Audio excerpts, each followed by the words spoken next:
नमस्कार, आप देख रहे हैं न्यूज़ लोकमत।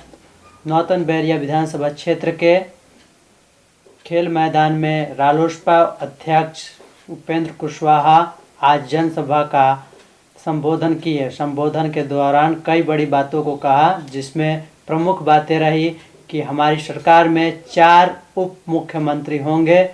आइए उनके बातों को देखें, क्या कुछ कहा उन्होंने अपने संबोधन में। आज जनसभा का आयोजन नंदकिशोर कुशवाहा प्रत्याशी रालोसपा के लिए किया गया था।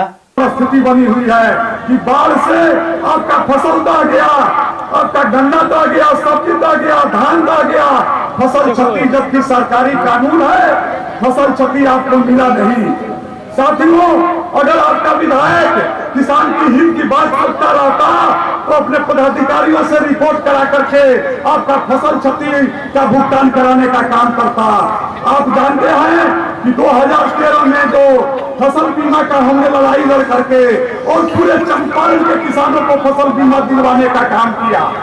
मैं इस मंच से वादा करता हूं, आप सभी जानते हैं कि बगल के पूर्वी चंपारण जो जिला है वहां के सभी किसानों को फसल बीमा प्रति साल मिलता है, लेकिन पश्चिम चंपारण के किसानों को फसल बीमा नहीं मिलता है। इसलिए मैं आग्रह करता हूं कि अगर आप मुझे विधानसभा भेजने का काम करेंगे तो तमाम गरीब किसानों का जो फसल बीमा होना चाहिए उनको हम दिलवाने का काम करेंगे। इन्हीं शब्दों के साथ मैं आग्रह करूंगा कि पंखा छाप कर आप बटन दबा करके आप जब भेजेंगे तो आपकी आवाज विधानसभा में बुलंद करने का काम करेंगे।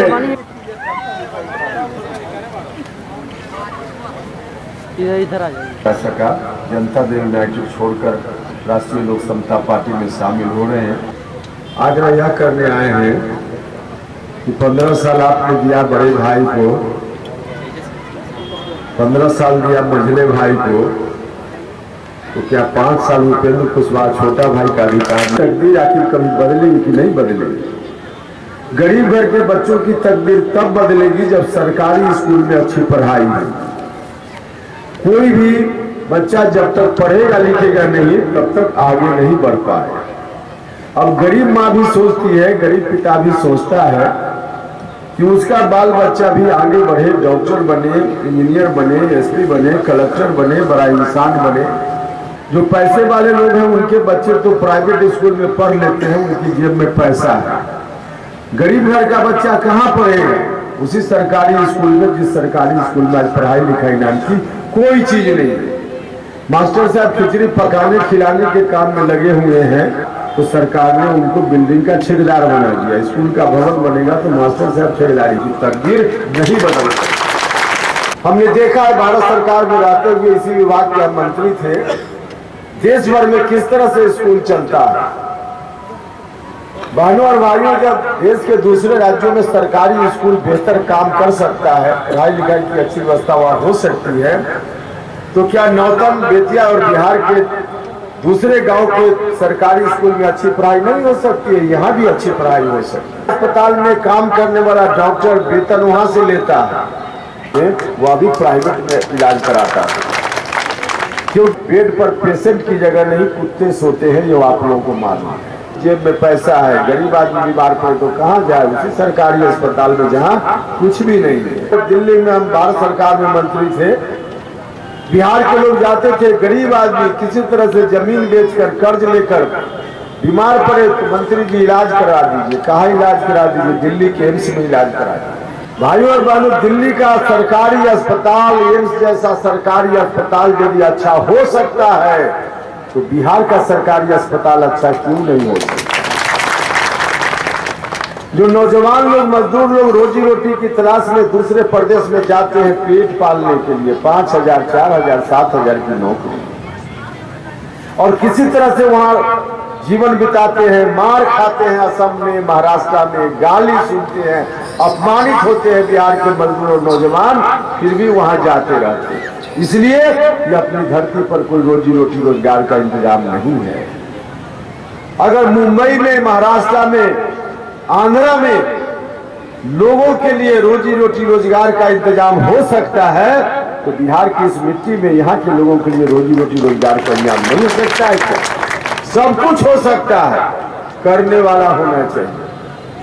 आपने मौका दिया 15 साल बड़े भाई को, 15 साल नीतीश कुमार जी को, अगर इन लोगों ने चाहा होता तो बहुत कुछ हो सकता था।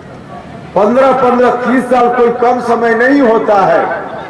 30 वर्ष पहले जिस बच्चे का जन्म हुआ होगा, आज वह खुद भी 2-3 बच्चों का बाप बन गया था। 30 साल कोई कम समय नहीं है। 30 साल में बहुत कुछ हो सकता था, लेकिन नहीं किया इन लोगों ने। 15 वर्षों में उन्होंने नहीं किया, 15 वर्षों में इन्होंने नहीं किया। अब कितना दिन इंतजार कीजिए, उनका तो भला होगा, आपका भला नहीं होगा। इनके चेहरा को देखकर वोट मत दीजिए, अपने बाल बच्चों के चेहरा को देख करके वोट देने की कोशिश। इन लोगों ने जो नहीं किया 15 महीना में करके उपेंद्र कुशवाहा बताए चलाया है पूरे बिहार में। उस अभियान के सहयोगी नौतन के लोग भी रहे हैं, आप लोग भी रहे हैं। जिस अभियान की शुरुआत हमने की कई वर्ष पहले नौतन के भाइयों और बहनों, वह अभियान अब पटना के एक अन्य मार्ग में पहुंचने वाला है। उनको यदि गलती से आपने वोट दे दिया, ताकत दे दी, तो उपेंद्र कुशवाहा के रथ को रोकने का काम करेंगे। आप सभा क्षेत्र का नहीं है सवाल, पूरे बिहार का है। सवाल इस बात का है कि दूसरे लोगों को दूल्हा बनाकर हमेशा बारात में शामिल नहीं गए, कभी आप भी दूल्हा बनिएगा। इस बात की बात में मत आइएगा, नुकसान हो जाएगा। नुकसान आपका सबसे ज्यादा होगा, बिहार का नुकसान हो जाएगा। और इस बार यदि रथ आपके कारण रुक गया उपेंद्र कुशवाहा का, तो शायद ताकत दीजिएगा तो आपका भला होगा, बिहार भर के लोगों का भला होगा। और जो लोग निकम्मा निकले 15 साल तक बिहार को बर्बाद जिन्होंने किया, अपने घर को आबाद किया, चाहे बड़े भाई हो या मझले भाई, उन लोगों से बिहार को मुक्ति मिलेगी। और मुक्ति मिलेगी तभी मुक्ति मिलेगी जब ताकत दीजिएगा उपेंद्र कुशवाहा को। उपेंद्र कुशवाहा वहां बैठेगा तो आपकी ताकत का इस्तेमाल करके इन निकम्मे लोगों ने जो नहीं किया, उपेंद्र कुशवाहा आपके लिए, बिहार के लिए करने का काम करेंगे। तो हर तरह से हम आपकी खिदमत करेंगे, सत्ता में हिस्सेदारी देंगे। हमने तय किया हमारी सरकार बनेगी तो 4 उप मुख्यमंत्री बनाने का काम हम करेंगे। एक दलित समाज से डिप्टी सीएम बनाएंगे। बहन मायावती जी का भी आशीर्वाद उपेंद्र कुशवाहा को प्राप्त है। एक दलित समाज का हम डिप्टी सीएम बनाएंगे। एक अल्पसंख्यक समाज का हम डिप्टी सीएम बनाएंगे। और वैसे साहब का भी सहयोग उपेंद्र कुशवाहा को प्राप्त है। तो अल्पसंख्यक समाज से भी हम डिप्टी सीएम बनाएंगे। और अति पिछड़ा समाज के लोगों के साथ भी वोट लिया लोगों ने, जिन निकाला अति पिछड़ा के नाम पर, लेकिन वोट लिया, इस्तेमाल किया, हिस्सेदारी नहीं दी। हम आपको आश्वस्त करते हैं कि इस बार ताकत दीजिएगा तो अति पिछड़ा समाज के भी किसी एक व्यक्ति को डिप्टी सीएम बनाने का काम करेंगे।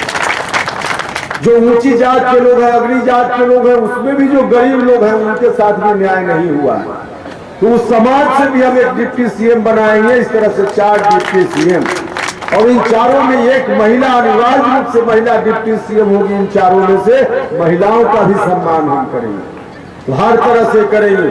जो काम रुका हुआ है, वादा तो बहुत किया था उन लोगों ने, आएंगे चीनी मिल शुरू कर देंगे, एक से एक तरफ से सब चीनी मिलें बंद होंगी। पुरानी मांग भारत सरकार से रही है कि मनरेगा में जो मजदूर लोग काम करते हैं, किसानों के खेत में उसी मजदूर से काम कराया जाए, ऐसी व्यवस्था भारत की सरकार करे। नहीं की भारत की सरकार ने अब तक।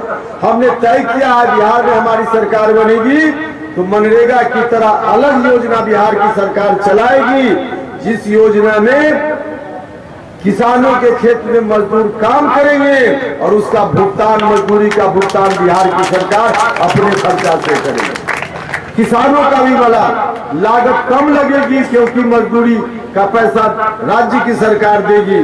किसानों का भी भला और मजदूरों के लिए भी अधिक से अधिक रोजगार का सृजन।